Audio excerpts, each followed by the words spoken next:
Welcome to the Berggren Forum, everyone. Could I ask you please to mute yourselves? I have two announcements. First, next week's Berggren Forum on October the 21st will be given by another distinguished scholar from off-campus, Mitchell Murbach. Professor Murbach holds an endowed chair in the history of art at Johns Hopkins University and is the author of several books on Northern European art in the late Middle Ages and early modern period. He is a 1985 graduate of AU's School of Art and Design. The title of his talk is Art and the Cure of Melancholy, the case of Albrecht Dürer. The second announcement is this. Tomorrow, the series of environmental studies talks that are given by people with an Alfred connection continues with a presentation by Cameron Prof. Cam has been working in the Grand Canyon National Park for the last 5 years, and he'll be talking about the effects of dams on desert vegetation and the experimental plans that are proposed on and around the Colorado River.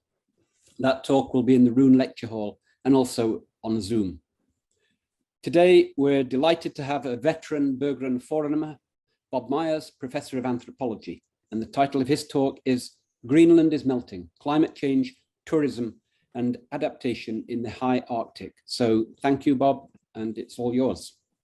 Thanks a lot, Emrys, and thanks to everybody for being here. I've been looking forward to this for a long time.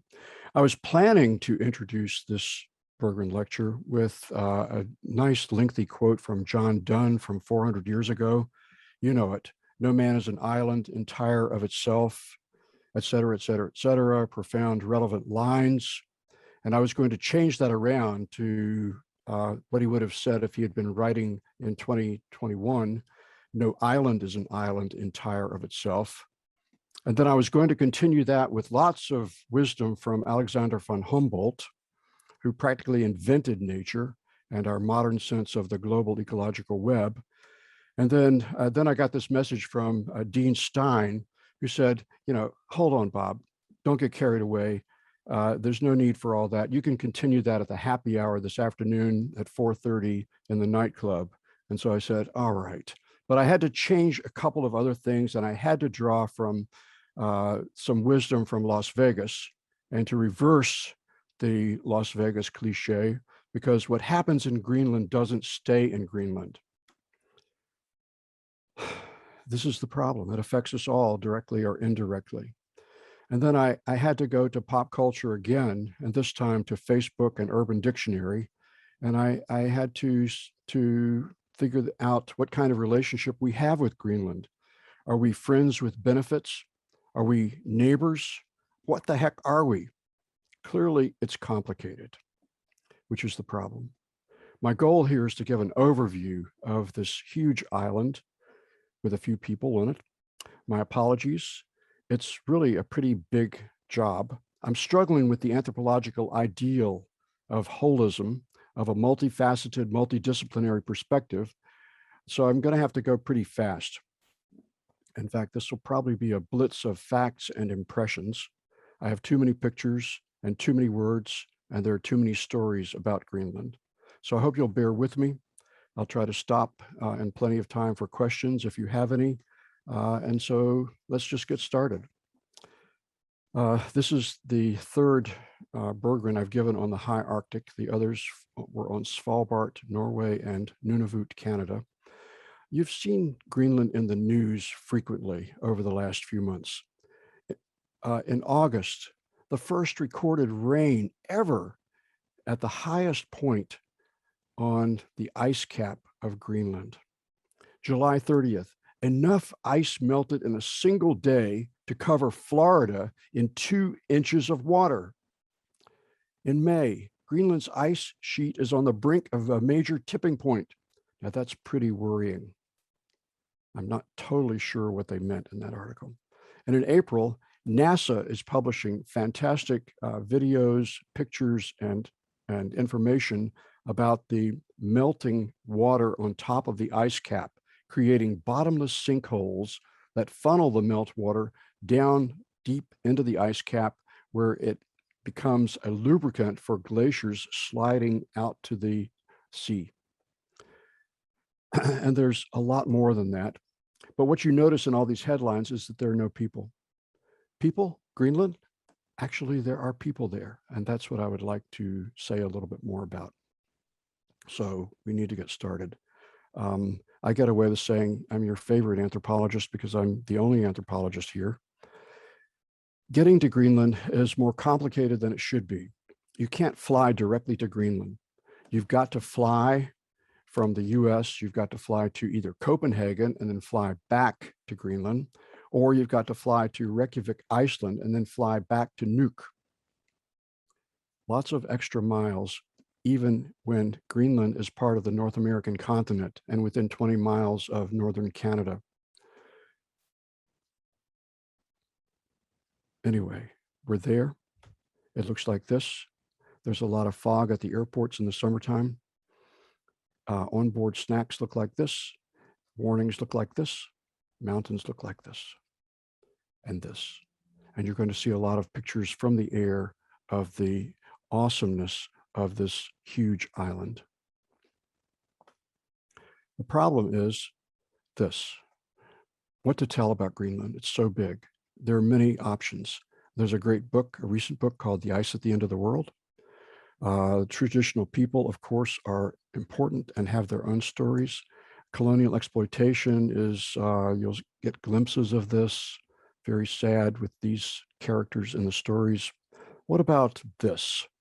Why don't we just buy Greenland? Oh, somebody has proposed that before. Greenland is a symbol. These northernmost places, Thule, you'll see pictures of and hear more about. It was once considered to be the extreme, the mythological extreme of the world, where it was not icy, but rather warm and balmy and beautiful. You've heard about the climate crisis. You'll hear more about it soon. Just the magnitude of the place, the geography, the scope of it, all deserves comment. Some of you may well have seen other Berggrens on Nunavut and Svalbard, and you'll see more about tourism as part of the modern story. More abstract stories might include these kinds of things: heat, cold, light, dark, ice and snow.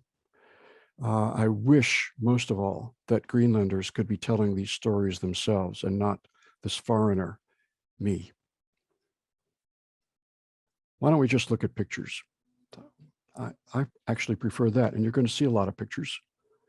But there are even other stories from the Cold War, from governmental deceptions, from American sleight of hand in order to protect the free world from Soviet missile launches and so forth.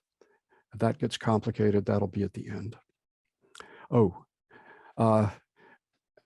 Alfred's own writer, Alan Littell, is watching. Hi, Alan. He was in Greenland delivering supplies for the building of a secret base in the summer of 1952. Let's get on to the story of Greenland itself. The flag looks like this. It's red and white because Denmark's flag colors are red and white. This iconic creature is important, although not very visible in Greenland. I always thought it's cool that these bears are bipolar, they're bipedal and left-handed. Greenland is big. It's 3 times the size of Texas, 5 times the size of California, about half as big as Alaska. It's considered the biggest island because Australia is a continent.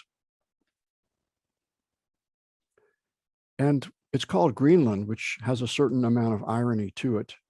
Iceland was already taken. When Eric the Red created the first European colony there more than 1,000 years ago, he was trying to get other people to settle there. So he called it Greenland. He could have just called it Redland, as you'll see. It was perhaps greener where he was than the rest of the big island. These are shots from Iceland, which is nice and green. But there's plenty of red in summertime Greenland from the lichens that grow there. There is a tiny forest in the deep south of Greenland. I haven't seen this, but it looks like this. It's been protected for 70, 80, 90 years. This is where Eric the Red had settled. But most of Greenland in the summertime, which is when I was there in August of 2019, looks like this. July and August are the warm months, and things bloom, lichen grows, it becomes very green. You'll see more of one of Greenland's 3 UNESCO World Heritage Sites up here above the Arctic Circle. But what about these people? The people look like a wide range of people. They have recently held elections last April, and the party which won the elections, 37% of the vote, was the Democratic Socialist Party. They want to be independent. There's a strong nationalistic independence movement in Greenland. It's not likely to happen, but the sentiment is there, and people care a lot about their independence. More later. Greenland's European story begins with missionaries, one in particular, Hans Egede, in the early 1700s, established the first Lutheran colonies, converting hundreds of Inuit who were living in the area in the south of Greenland. Unfortunately, one of his supply ships brought back one of his converts who had smallpox, and hundreds of Greenlanders died, as well as Hans Egede's wife. The Lutheran missionaries left their mark, however. They imposed monogamy. They imposed a Europeanized version in print of the language, which you'll see is pretty complicated. They brought the first European products and lifestyles. Hans Egede was important, and he reigns over the capital Nuuk today in this elevated statue. One of his few adaptations of the Holy Scriptures was in the Lord's Prayer, "Give us this day our daily seal." Public art in Greenland is pretty conspicuous and pretty spectacular. This is a representation of a pan-Arctic mythological story about Sedna, the mother of marine animal life, who got even with someone who mistreated her and controlled all marine life. And that's what this statue represents. Okay, this is a lot of words, too many words. Let me give you some highlights of Greenland's superlatives and distinctions. The population density just of those people who live around the fringe of this big island would make it the least populous country in the world, the lowest population density of any place in the world. 56,000 people, more later. The national park you'll see a glimpse of is the biggest in the world. The ice sheet is the biggest north of Antarctica. The glacier, the dramatic glacier you'll hear more about. The coldest temperature ever recorded in North America was on Greenland in 1991. The land can't be privately held. You have to ask permission if you want to build a house or a hotel. Tragically, Greenland has the highest suicide rate in the world. Depending on what you read, it might be the second highest rate in the world. And that's one of the big problems for these tiny communities spread around this thousands of miles of coast. Traditional culture has declined radically, especially recently. Greenland is very expensive to administer and maintain. These small settlements are losing population fairly quickly these days. There are lots of cars and vehicles, but there are no roads outside any of the settlements. Oh yeah, there's this climate crisis going on, more later. Greenland is, you'll see lots of maps. Greenland is located strategically. 80% of it is above the Arctic Circle. And this location has become increasingly important because of this Northwest Passage. Who really cares about Greenland, aside from this climate crisis business? Well, I've made a list here of people that care about it. Greenlanders certainly do. And yet they're only able to manage the society they have because Denmark gives them $740 million a year. And otherwise they could not maintain everything they do. The extraction companies, mining, gas, and oil, would love to get a big foothold in Greenland. The US is really happy with its air base, the northernmost US air base in the world, which you'll see a glimpse of, not from my own visit or pictures, but from elsewhere. China proposed building 3 airfields in 2018, but American influence and Danish influence said, nope, no thanks. Climate scientists certainly care about it. Every country interested in a shorter trade route between the Atlantic and the Pacific is concerned about what's going on up there. Oh yeah, this guy made a lot of distraction noise and angered many, many Greenlanders with his bluster while I was there in August 2019. What about this language? Oh my God. Even our own Jeff Slater-Beltrell, who speaks many languages and has learned Turkish, says this is pretty difficult. It looks like this. And it has all these characteristics. There's no future tense. It has a complex past tense. If it's additive, so if you want to describe something, then you run together a whole bunch of words. Every one of these double vowels and consonants is pronounced independently.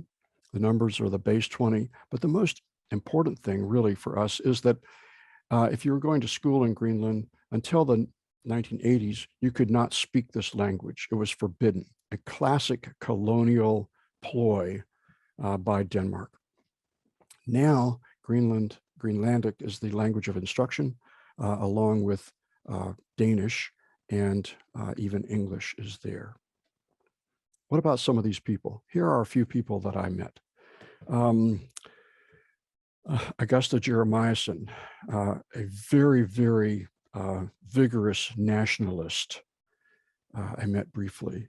Arkelo Abelson, who introduced himself as a shaman, was former Minister of the Environment in the first decade of this century. Hans Jensen was actually born in what is now the Thule Air Base.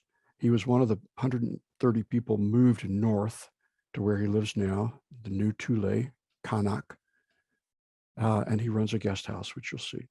This is his granddaughter and great-grandson. And this is the guest house itself. It looks like this, simple, 4 rooms to rent. It's a hotel, and it's a very nice one. All the modern conveniences, dishwasher, gas stove, glass windows here made it 70, 80 degrees warm inside during the summer months when it was 40 and 50 degrees outside.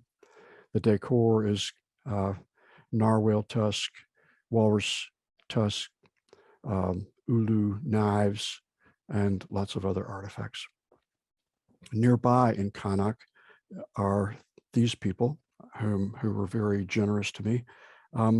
Pauline Christensen, born in 1934, if you can believe it, looked like this when she had this baby, who is this man, her son now, who showed me the care and feeding of his mini sled dogs, more later. Or what about this? Here's a Norwegian helicopter pilot. His eyes are too bad to fly for the Norwegian Air Force or airlines, and so he came to Greenland to fly helicopters for Air Greenland. A couple of Greenlanders, Neva Heilman, born and raised in Greenland. Frank Larson came to Greenland probably 20, 30 years ago. They have 3 children. They are hunters, tour guides, doing all kinds of things here. They are trilingual, tricultural, and know a vast number of stories about Greenlandic life. You'll see them again later.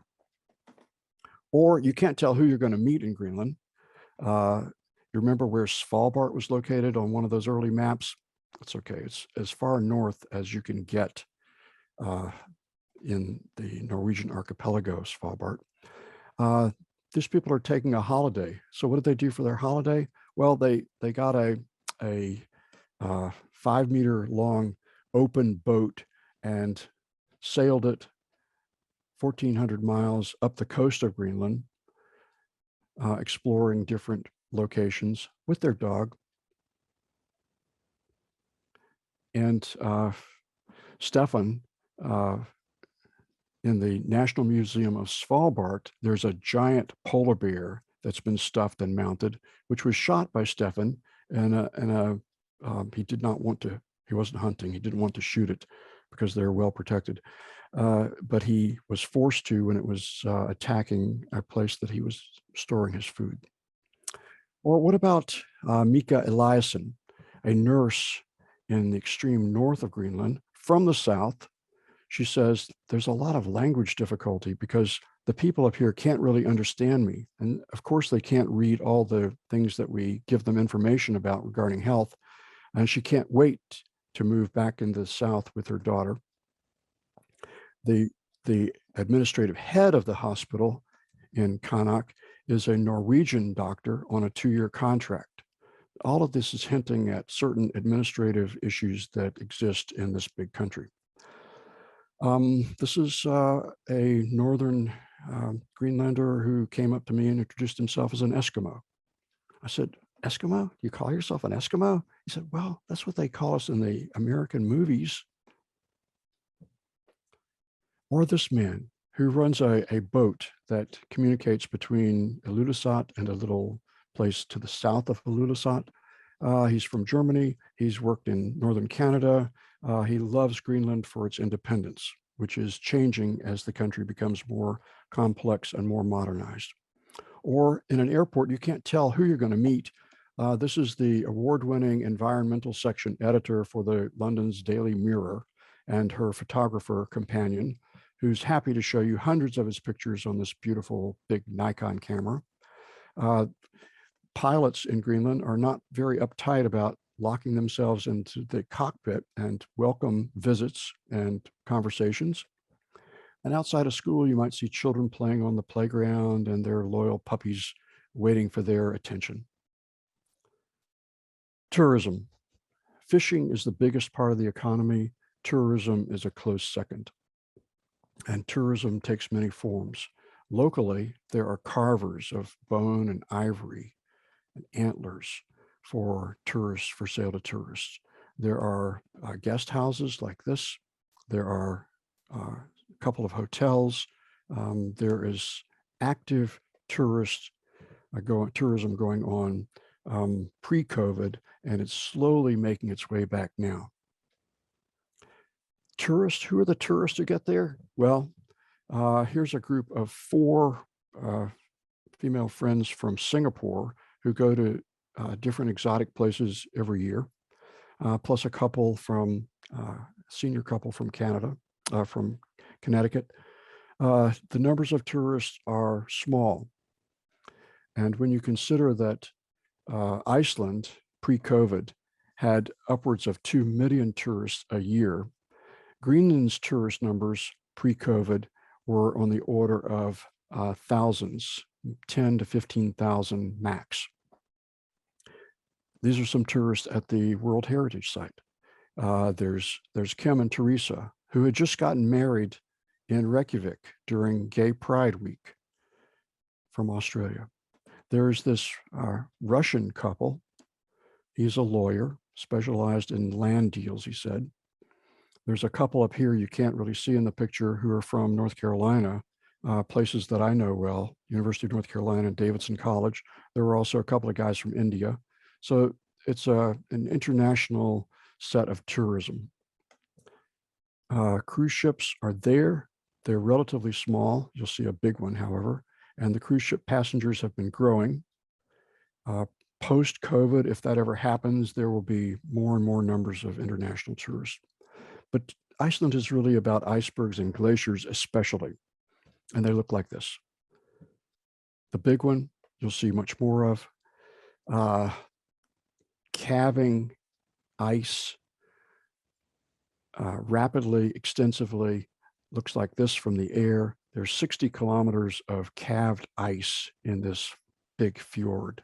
And this is the glacier that does it all. This is the fastest moving glacier in the world, north of Antarctica. It moves at 40 meters a day, which is astonishing. It's hypothesized, but can't be proven, that one of the icebergs from this was the one that encountered the Titanic more than a century ago. And, you know, you can't tell who you're going to meet there as a tourist. But this is what the World Heritage Site looks like. This is my favorite view of a beautiful place. There are a couple of archaeological sites down here that you can't see very well. The ice is different every day because it's moving very rapidly. There are other glaciers too, some of which you can visit. This is one of them. Glaciers are not smooth on the top, as you may remember from our Berggren from 2 weeks ago in Alaska. They look like this. They look like this. And you see all this darkness. This is called cryonikites, frozen dust, creating tiny, tiny little pits in the glacier that allow certain organisms to live, bacteria, algae, rotifers, tardigrades. And this darkness has been called biological darkening, and it's contributing to glacial melt around the world, and yet doesn't get much attention. If you're thinking of going to Greenland, hurry up.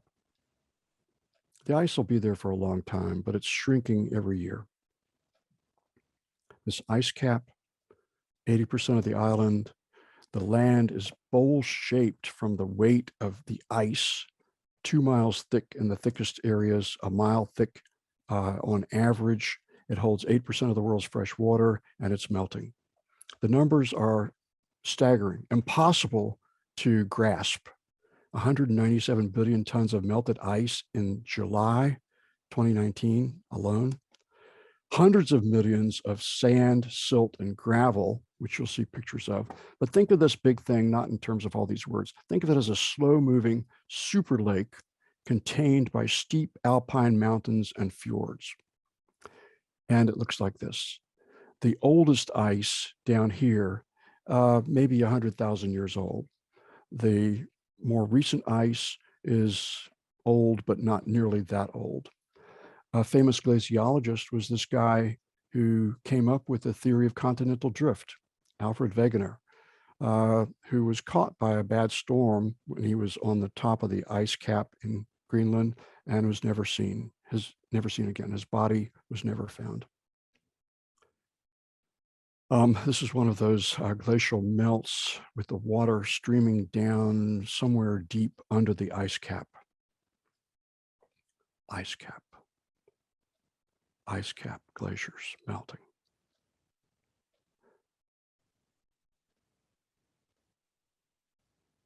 I'd be happy to look at these pictures all day. Is that all right with everybody? This gives you a good sense of the erosion going on from the melt of the glaciers.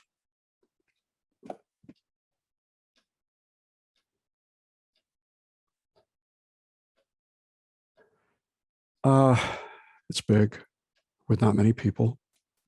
I'll say this over and over again. All the people live around the fringes of the island. There's a park, the biggest in the world. It's pretty hard to get to though, because you have to go to this small town in eastern Greenland and branch out from there. What's there? Well, musk oxen, you know, the usual Arctic animals, polar bear, seals, walrus, beluga whales, narwhals, and so forth. I don't know if Fred Beaudry is here or not, but Fred, there are 61 species of birds in Greenland, and I expect you to go there sooner rather than later.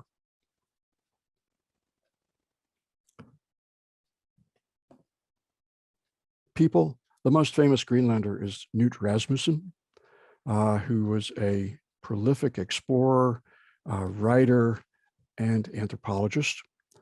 He wanted to to go into opera and film early on, but that didn't work out so well for him. Returned and made his mark in Greenland, born in Ilulissat, where the big glacier is.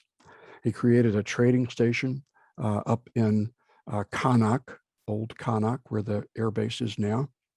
He and Peter Fruchten, his friend, created this.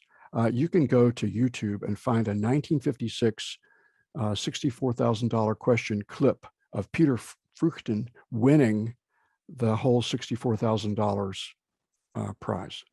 Amazing. Another one of those stories. Okay. Knut Rasmussen died at age 53 when he ate this Arctic treat, kiviak, which consists of a sealskin stuffed with hundreds of these birds, little auks, and then the whole thing stitched together and buried under rocks for several months. But his hadn't fermented enough, which meant he ended up being poisoned by the botulism of the incomplete fermentation. A bad day for Knut Rasmussen. The natural resources are numerous, especially rare earth elements. The current government is opposed to any sort of extraction or oil or gas exploration going on, which is good for the moment. Dogs and other creatures are important. Here we are back in northern Greenland again. Birds for Fred. These are rock ptarmigans, who are very, very common in Greenland, and these are going to be skinned. The meat will be eaten, and all of the fur will be saved to be used as insulation in traditional garments. This is what it looks like. This is not my picture. This is where I would like to go to actually see this. These are northernmost people catching auks for food and for kiviak. In the north, you can still tell that it's a hunting culture, hunting community, because the signs of it are everywhere. Drying bones, skins, fish, traditional clothing. These musk oxen are pretty fascinating. And what's even more interesting is that their fur, the underlayer of fur, is said to be the warmest, softest fur in the world. It's fairly pricey. And so there's a very small but growing industry of kiviak. How spread out is this? Well, this is one of the problems of being so spread out. There's only one city, and that's the capital city. The rest are all these different sizes of towns. 13 of these places have fewer than, 28 of these places have fewer than 100 people, but they're still served by the government connections with supplies and emergency services by helicopter. The northernmost is Siorapaluk, this community here, which has between 43 and 65 people living year-round. You can reach it only by helicopter, like this. The little boy, of course, had a smartphone, and so we were playing games and sending each other pictures. There is only one airline, Air Greenland, and this is how you get around mostly. They only have one big plane, 7 of these smaller planes. There's no assigned seating. Just like there's no private land, there's no assigned seating in Greenland on these planes. Airports look like this. This is one of the bigger ones at the tourist center of Ilulissat. Boats, sleds, numerous scenes from above. It is rugged, it is raw, it is awesome, it is incredibly big and daunting. Again, melt from the glaciers. There are many sad stories. I can't even take our time to tell you much about this guy. except that if you've been to the American Museum of Natural History in New York City, and you've been to their impressive meteorite room, you would see pieces of this big meteorite that were stolen by Robert Perry and sold to the museum over 100 years ago.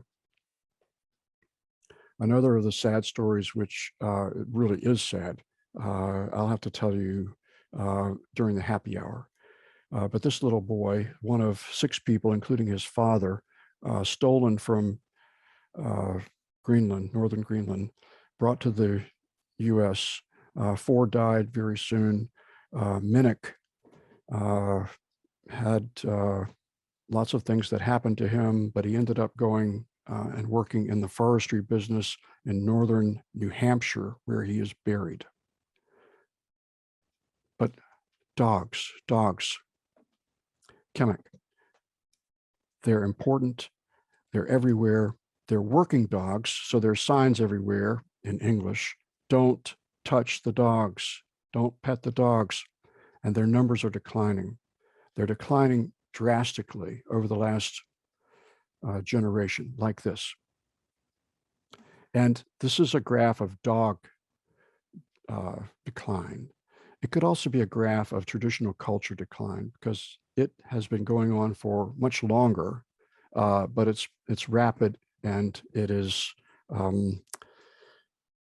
disappearing in every of the larger settlements as they become modern. The dogs must be chained during the warm months by law. Dogs in the north cannot go to the south. Dogs in the south cannot go to the north. These are efforts by the Greenlanders to keep their distinctive northern sled dogs very genetically tight. This is Mr. Christensen.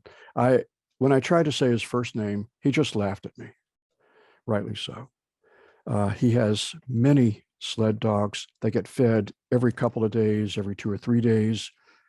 He feeds them frozen fish, just throws the whole fish out to them. They're incredibly loud and desperate to be fed. What about all that dog hair? Anybody have a house full of dog hair besides me? I've always thought there should be something better to do with dog hair than just vacuum it up and dump it. And Anna Greta Rasmussen from Denmark weaves it. She knits with it and makes these kinds of things. And she will tell you the story not of Balto, but of Togo, who actually traveled more miles to carry that vaccine in Alaska than did Balto. Nuuk, the capital, is big by Greenlandic standards. 18,000 people, nearly a third of the population. It's sophisticated. It has public art, delicious food, cultural center. When I was there, Angry Birds 2 was playing. So if you had missed that at home, you could catch it here in Greenland. The National Museum looks like this. It's really fantastically excellent. One of their prize exhibits are these mummies that were discovered in 1972 and date from 1475. Other housing looks like this. Public housing, which will be torn down pretty soon, looks like this. Public graffiti looks like this. The occasional big cruise ship with tourists there for a few hours, riding the only escalator that I think exists in Greenland, and shopping in the tourist shop, where you can actually buy a polar bear skin if you want to, if you're from the right country. More public art. The climate crisis you've heard a lot about. I'm not sure of my time. I think I'm about to run out. The biological darkening, there's Arctic research going on, Arctic amplification. We can talk about that this afternoon at the happy hour. I'll be stopping soon. I have to mention, though, the efforts by the US to plant themselves in northern strategic Greenland in this big air base. Again, Alan delivered supplies there on a merchant marine ship long ago. He was one of 5,000 people working on this, 100 ships. And now this base has 3,000 flights a year, but you can't go there easily unless you get special permission. I couldn't go there, could not see it at all. Some of the stories have to do with what happens at that base and near to that base. The worst story, I don't know if it's the worst story. During the Cold War, we had armed B-52s flying every hour of every day in the air, ready to launch a nuclear attack on the Soviet Union should they attack us. One of them crashed in 1968. 3 of its hydrogen bombs were recovered. 1 wasn't. The base looks like this today. During the Cold War, also, the U.S. established what was Camp Century, about 138 miles east of the Thule Air Base. Looks like this. They were building a whole network under the ice. This was the American government's first experience trying to build something under glacial ice, under an ice cap. They did not know that the ice was moving. This didn't last very long, but that lasted long enough to try out a 330-ton portable nuclear reactor to provide light and heat to the people living underground. The ice moved. None of this worked out very well, and they had to shut it all down by 1967. That they left, however, all of this, PCBs, 200,000 liters of diesel fuel, and the nuclear waste from the portable nuclear reactor, and 24 million liters of raw sewage, which was the biggest reason that they probably had to leave, because there's a terrible stench in the air. What do you do with that? All right.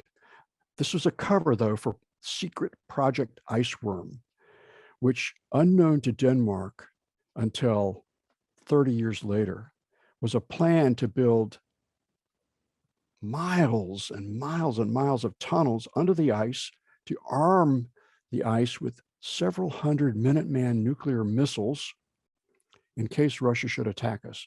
Fortunately, this was shut down before it got going. Well, let me just leave it at that. Here's a good story, though. This is the best international territorial dispute in the world between Canada and Greenland. Greenland is protected by Denmark. So every year, a Canadian ship checks on this little half square mile of territory between Greenland and Canada. The Canadians assert their dominance by leaving a bottle of Canadian Club. The Danes show up a little while later and confiscate the Canadian Club and leave a bottle of schnapps. All right, I'm almost finished. This big story, which I can only hint at with all of these words and pictures, is one of change and struggles to adapt to a new world.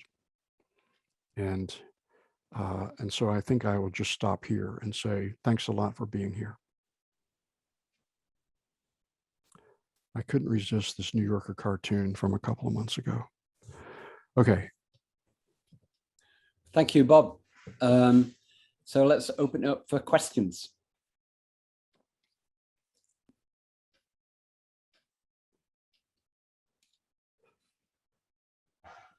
And fulsome praise for Bob's excellent talk, coming from Nick.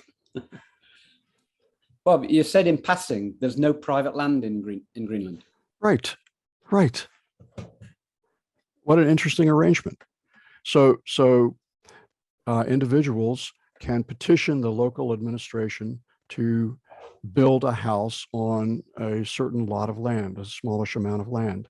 If you're a hotel or a commercial enterprise, you can petition for a larger piece of land, and you can be granted permission for up to 99 years, but it has to be renewed and you don't own it.